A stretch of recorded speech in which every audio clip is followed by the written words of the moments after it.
How to find coordinates on Google Map. Hello guys, welcome back to this YouTube channel. Today I will show you that how can you find coordinates on Google Maps. So let's get started. On this process, first you'll have to open Google Map on your device. So simply open the Google Map. Alright, so after you open the Google Map, you'll got such interface. So from here, to find the coordinates of the precise location on the Google Map, you'll have to hold that location whom you want to extract coordinates. So simply I'm holding this location.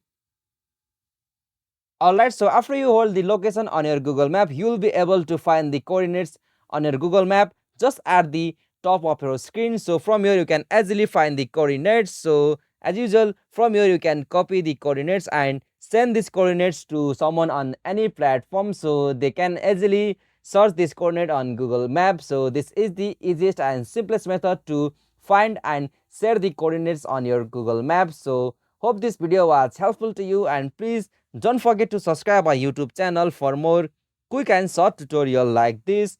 Thank you for watching this video. Have a nice day.